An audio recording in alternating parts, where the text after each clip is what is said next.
Hey, everybody, it is I, HopeGiselle, and I'm here today to talk about imposter syndrome, okay? A lot of us have it, right? Imposter syndrome is a space of being at a precipice in your life where you think that things are going well, things are just going great for you, and you're being invited to the tables and the rooms that you've always wanted to be invited to. Howsoever, there's a piece of you that feels like something is off. I don't belong here. There's something about me that's a little bit different than everybody else. And let's just be clear. A lot of the time, we sell ourselves short because of the idea that social media has painted for us. In order to be able to sit at these tables, in order to be valid, I have to be just like everybody else. My follow count has to be just as big as everybody else's. My vocabulary has to be as verbose as everyone else's. My dress code has to be as fashionable and as name brand lined as everyone else's. The way that I travel has to be just as grandiose as everybody else's. And God forbid my relationship doesn't look as picture perfect as the rest of the people that are in this room. It reminds me just how much I feel like I'm faking the funk to be here. But what happens when you combat that with things that are positive? What happens when you tell yourself that I deserve to be here because I have everything in this moment that I need to succeed in this space? What happens when you're honest to yourself and you say the things that you say to and about all of the folks that you love to yourself? Think about it. A lot of us spend so much time uplifting the people that we love, taking our friends and pulling them out of their funks. But when it comes down to us, we spend the most time doing the most self-deprecating acts we can think of. Being invited to spaces that we've worked our butts off to get to, and then telling ourselves that we don't belong there. Telling ourselves that somehow the work that we've done is very different than the other people in this space. Telling ourselves that somehow the invitation must have been meant for somebody else. But it wasn't.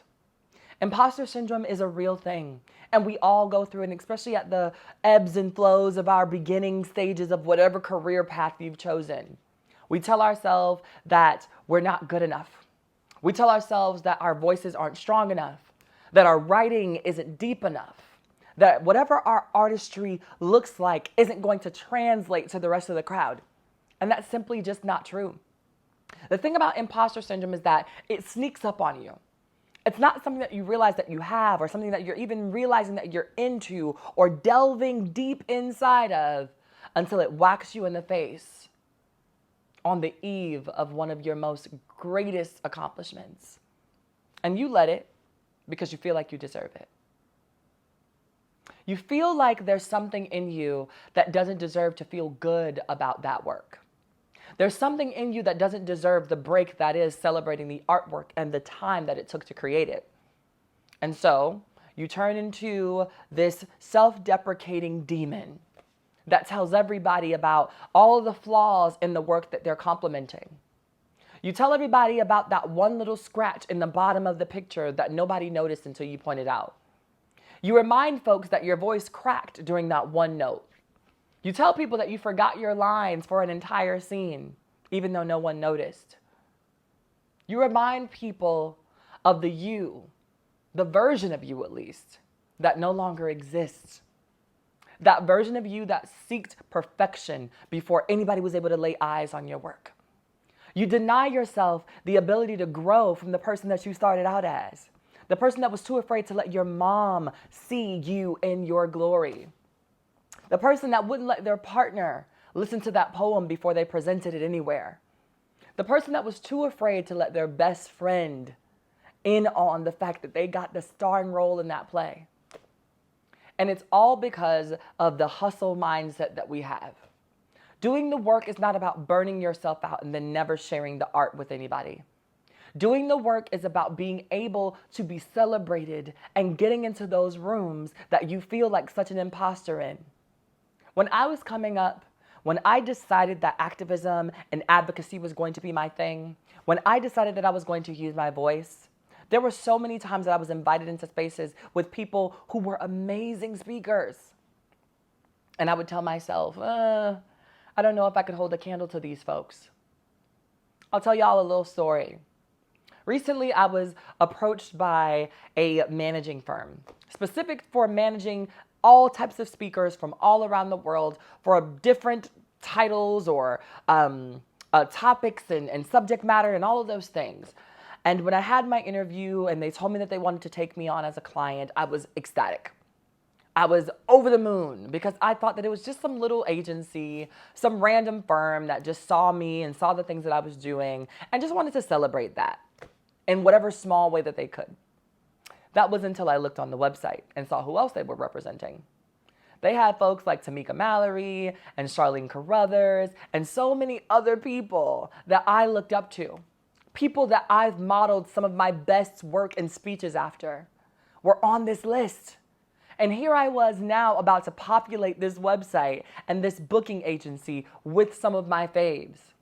And I told myself that there was no way that I could be on the level of Tamika Mallory. There was no way that Charlene Carruthers, one of the most amazing and prolific writers, in my opinion, of our time, was going to be represented with the same people that wanted to represent little old me. Because how could my black, trans woman self ever hold a candle to these amazing storytellers, these amazing advocates and activists for the cause? I told myself this so much that I started to believe it. I started to almost take down or have the folks take down my profile because I didn't think that I had done enough to be considered in the same vein of these people. And then I had to check myself. I had to remind myself that if the invitation was sent to me with my name on it, that there was no mistake. I had to remind myself that if it came to me, if I was invited to the table, it was because they thought that I could contribute to the meal. And not only was I going to contribute to the meal, but goddamn it, I was going to eat.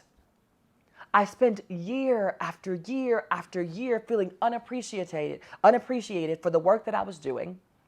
I spent year after year after year wanting the acknowledgement.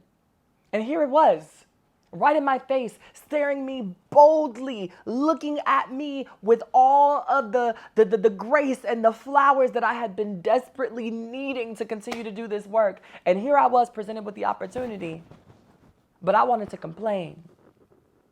I wanted to complain about how I didn't deserve a seat at that table, about how I wasn't worthy to be mentioned amongst the folks that I had considered to be iconic. As if I wasn't an icon myself. As if I hadn't done the man hours and logged it in myself. As if I didn't know my own damn worth. I had to change my frame of mind. And the second that I started to realize that if I was invited, it was because they saw that worth. They saw the work.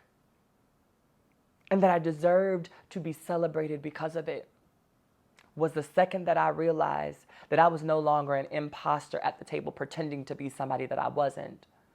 I was embracing the journey that I had taken to get there.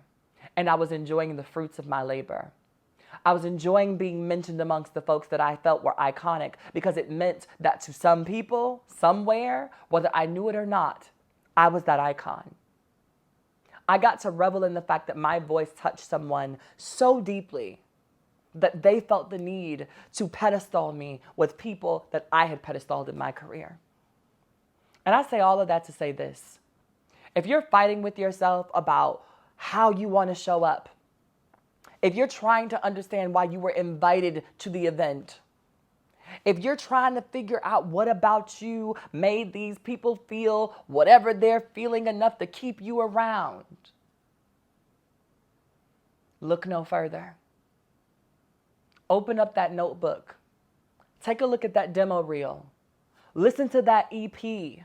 Go back and read those speeches and remind yourself that the only imposter in the room is that little voice in your head that's trying to convince you of something that you know ain't true. And the little motherfucker on the other side that's trying to make you believe it. Don't allow yourself to be your worst enemy. And stop making everyone else around you uncomfortable to say that you've done it and to thank you for the work that you've put in. You are not an imposter. You are someone willing to do the work.